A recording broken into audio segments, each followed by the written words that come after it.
하겠습니다. 어제 간밤에 리플이 상승이 좀 크게 나왔었습니다. 크게 나와서 결국에는 상승이 길기가 감소가 됐던 부분까지도 돌파가 나오면서 결국에 추가 상승을 만들어내지 못하고 오버슈팅으로 마무리되는 그런 움직임을 보여줬는데요. 가장 중요한 게 제가 중요 구간 돌파 실패로 인해서 다음 추세까지 0.4달러에까지의 하락세를 본다라고 말씀을 드렸었는데요.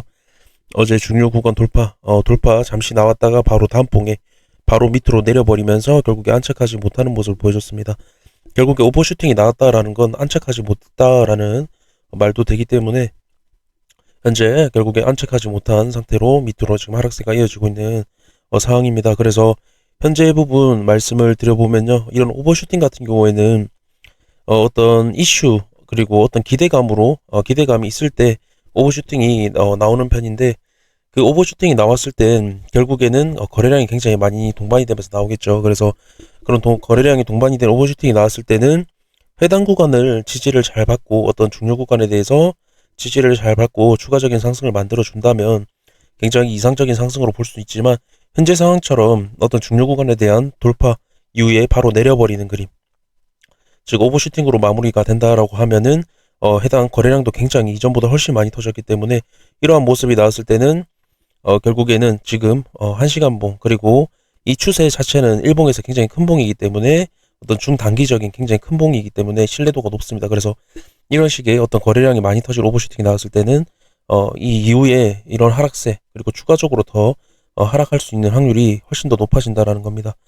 그래서 결국에는 다음 추세까지 0.4달러까지 보는 어떤 추세에 대한 부분 돌파 오버슈팅 나왔지만 결국에 밑에서 마감하면서 추가적인 하락이 나온 모습이 나오고 있습니다. 이런 식의 어떤 거래량이 굉장히 많이 동반이 됐을 때는 결국에는 방향성이 크게 나올 수 있는데요. 지금 결국에 이 추세 제가 말씀드린 추세 돌파 나오지 못했기 때문에 단기적인 모습에서는 강하게 돌파가 나왔지만 결국에 이제 중단기적인 모습은 결국에 0.4달러까지의 하락에 대한 부분은 더 높아졌다라는 겁니다. 확률적으로 그렇게 좀 말씀을 드리고 싶고요.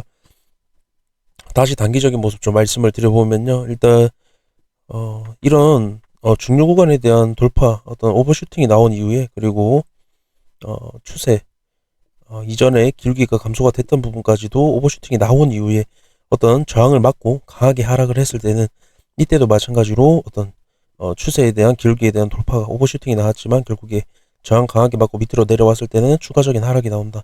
하지만 이때보다 거래량도 훨씬 많고 굉장히 큰 차트에서 나온 부분이기 때문에 이때보다 하락에 대한 확률이 더 높고 하락의 폭이 더 클 수 있다는 겁니다.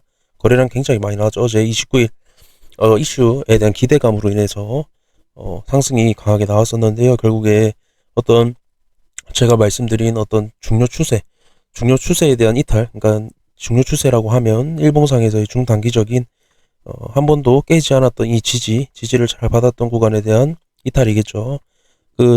이탈이 나왔을 때는 결국에 저항이 강한 부분으로 바뀌기 때문에 그 이탈이 나왔던 구간이 그리고 매도세가 강하기 때문에 이탈이 나왔던 모양새가 나왔을 확률이 높죠. 그렇기 때문에 그 추세 밑에서 나오는 호재로 인한 상승은 이런 식으로 다시 밑으로 빠질 가능성이 높다라는 겁니다.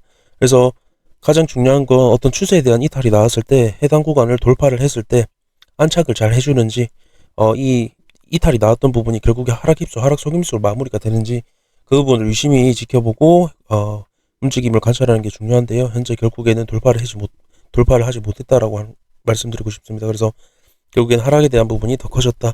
이렇게 좀 말씀드리면서 영상 마무리하도록 하겠습니다. 감사합니다.